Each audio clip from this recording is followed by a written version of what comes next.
नमस्कार दोस्तों, मैं आचार्य नितिन शुक्ला हरिद्वार से आज अपने YouTube चैनल पंडित जी हरिद्वार वाले के माध्यम से आज आपके लिए कुछ फिर ज्ञानवर्धक चीज़ लाया हूँ। दोस्तों, जैसे कि आपको पता है कि श्रावण मास चल रहा है।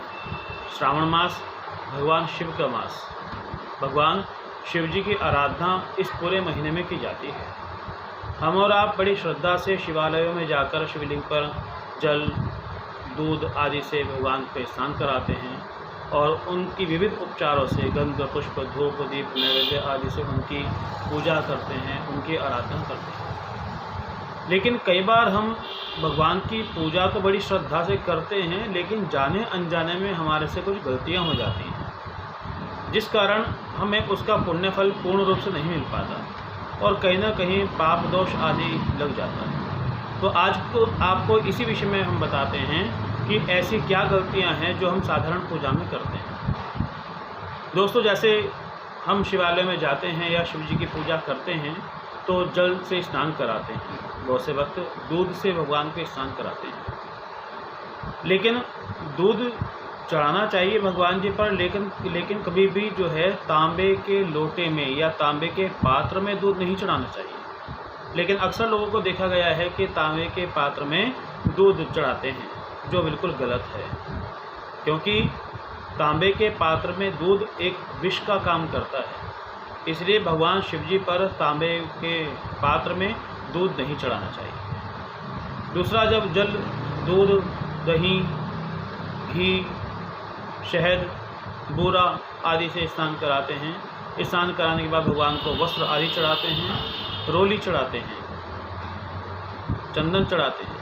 लेकिन आपको ये विदित करा देता हूँ कि भगवान शिव जी पर कभी भी रोली नहीं चढ़ानी चाहिए या हल्दी नहीं चढ़ानी चाहिए। इसकी जगह चंदन चढ़ाना चाहिए, भस्म चढ़ाना चाहिए। तो दूसरी बात ये थी कि भगवान शिव जी पर रोली ना चढ़ाएं, हल्दी ना चढ़ाएं, इसकी जगह चंदन चढ़ाएं या भस्म का टीका भगवान जी को चढ़ाएं। उसके बाद अक्षत चढ़ाते हैं, पुष्प चढ़ाते हैं।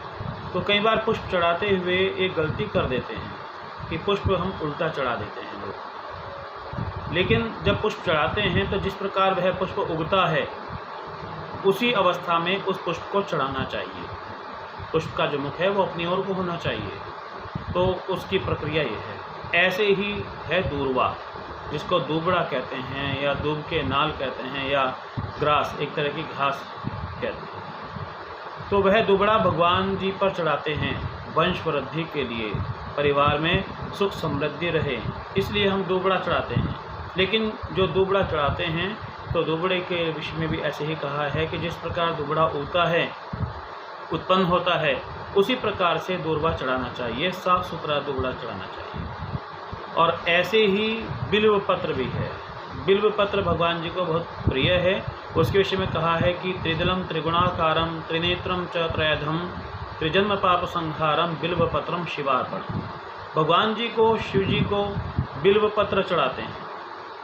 लेकिन बिल्व पत्र चढ़ाने की विधि ये है कि एक तो हमेशा बिल्व पत्र उल्टी चढ़ाते हैं। तो बिल्व पत्र हमेशा उल्टी चढ़ानी चाहिए और खंडित नहीं होनी चाहिए।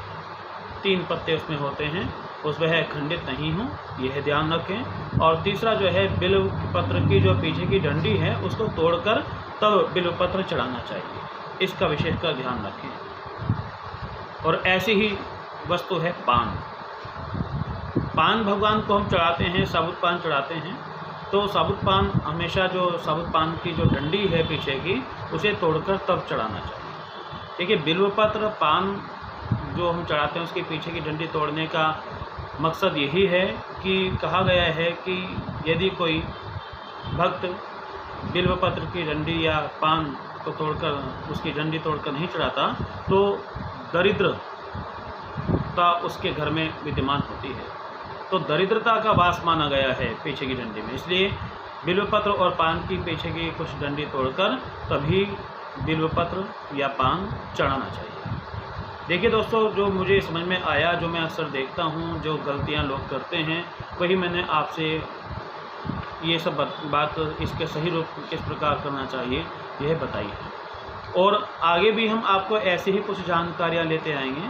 यदि आपको हमारा यह प्रयास अच्छा लगा तो इस वीडियो को अधिक से अधिक शेयर करें, अधिक से अधिक लाइक करें, और यदि कोई शंका है तो उसके समाधान के लिए आप मेरे नीचे लिखे हुए नंबर पर फ़ोन भी कर सकते हैं या कमेंट कर आप मुझसे कुछ भी पूछ सकते हैं।